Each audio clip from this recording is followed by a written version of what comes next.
समसामयिक मुद्दे पर बातचीत करने के लिए माननीय विधायक जी के साथ मैं मौजूद हूँ। विधायक जी, सबसे पहले स्वागत करते हुए एक सवाल के साथ शुरुआत करेंगे।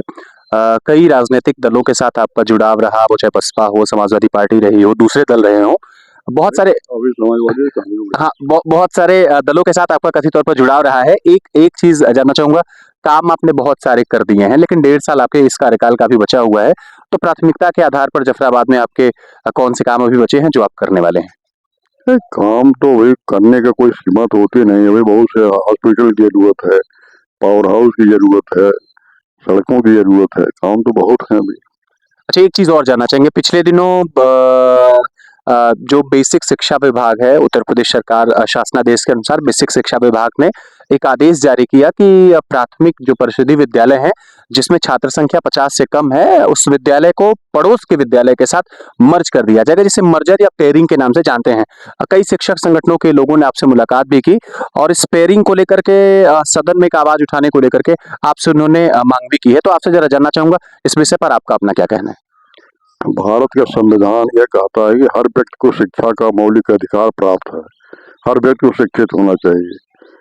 पूर्व में था कि अधिक से अधिक विद्यालय खोले जाए ताकि लोगों को दूर न जाना पड़े और अपने गांव में ही शिक्षा लें। आज इस स्थिति के लिए कारणों से, क्योंकि प्राइवेट विद्यालय बहुत से हो गए हैं, लोग मान्यता दे रहे हैं, नियमों विरुद्ध भी, नियम के विरुद्ध भी चलाए जा रहे हैं, तो बच्चे कहीं कम हो सकते हैं। तो विद्यालय को तोड़ना हमारे समझ से, सरकार अपने हिसाब से जो सोचती हो, लेकिन हमारे समझ से उचित नहीं है। उसमें विद्यालय टूट जाएगा, 50 बच्चे मान ली पढ़ रहे हैं, तो सब बच्चे बच्चे दूर जहाँ होगा वहाँ नहीं जा पाएंगे या प्राइवेट स्कूल में भागेंगे। कुछ बच्चे ऐसे होंगे कि उनको पास फीस देने के लिए प्राइवेट स्कूल में पैसा नहीं होगा, दूर नहीं पढ़ पाएंगे। छोटी बच्चियां हैं, छोटे बच्चे हैं, वो पढ़ नहीं करेंगे, घर बैठ जाएंगे। तो कमजोर गरीब लोगों को एक तरह से नुकसान होगा। अ, इटावा में कल एक जाति के कथावाचक को दूसरी जाति के लोगों ने जो रामकथा सुन रहे थे, कथित तौर पर बंधक बनाया। बंधक बनाने के बाद उनकी चोटी काटी और उसके बाद पैरों तक ले जाकर के नाक रगड़वाई और ये वीडियो सोशल मीडिया पर बहुत तेजी के साथ वायरल हो रहा है।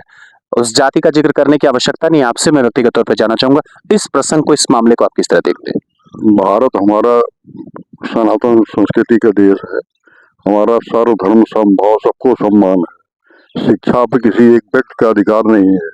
कोई भी शिक्षित हो सकता है और शिक्षित होके कोई भी प्रवचन करता हो या किसी को पढ़ाता हो, शिक्षक बनता हो, ये अधिकार सबको। इस पर हस्तक्षेप करना निंदनीय है।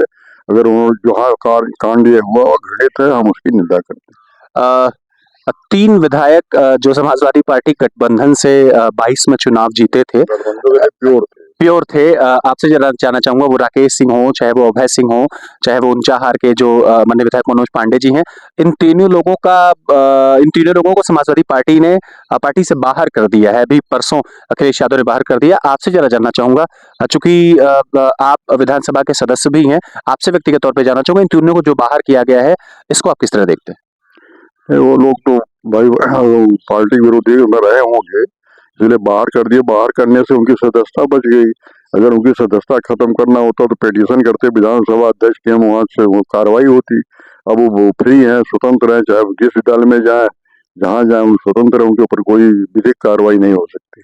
अच्छा, इटावा में जो घटना हुई है उसमें अखिलेश यादव ने उस कथावाचक को बुला करके अपने यहाँ पार्टी कार्यालय पर सम्मानित किया है। मतलब इस मामले को पॉलिटिकल बना दिया है, राजनीतिक बना दिया है। क्या लगता है इस मामले को राजनीतिक तूल देनी चाहिए?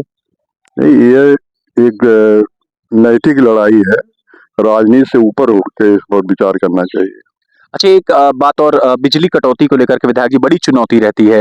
अपने यहाँ जिस विधानसभा में आप हैं, बहुत फॉल्ट है, बहुत ओवरलोड है। आपसे जानना चाहूंगा, इस मसले का ठीक हल नहीं निकल पा रहा है, तो कोई बातचीत किसी अधिकारी से, इन एनी केस कोई ऐसी परिस्थिति बनती है तो इसको कैसे ट्रीट आपके लेवल पे किया जा सकता है? ये किसी के लेवल पर ठीक नहीं है कि जब तक विभाग के लोगों की नैतिकता नहीं होगी, सरकार की प्राथमिकता नहीं होगी। सरकार बार बार कहती है कि आप जांच करिए, बदलिए, लिखिए, व्यवस्था है ट्रांसफार्मर बदलने की, लाइन बदलने की, लेकिन हर साल देखते हैं कि वही समस्याएं ज्यों की त्यों बनी रहती हैं। आबादी बढ़ रही, कनेक्शन बढ़ रहे हैं, तो लोड बढ़ेगा ही। तो विभाग को लोड बढ़ाना चाहिए, तो उसके लाइन की समीक्षा करना चाहिए। तो कहीं ना कहीं ये एक बहुत बड़ी कमी है और हम बहुत लंबे समय से इसको देख रहे हैं, इसको दूर करने के कोई उपाय दिखाई नहीं पड़ रहा। अच्छा, जिले की कई बैठकों में आपका आना-जाना होते रहता है। पिछले 2 महीने का अगर डाटा उठा करके देखा जाए तो वो मछली शहर की घटना हो या फिर महमदपुर कांड की घटना हो या दूसरी जो अन्य घटनाएँ हों, इसमें बहुत सारी ऐसी घटनाएँ हैं जिसमें हत्या हुई है। अपराध का ग्राफ जौनपुर में बहुत तेज़ी के साथ बढ़ा है।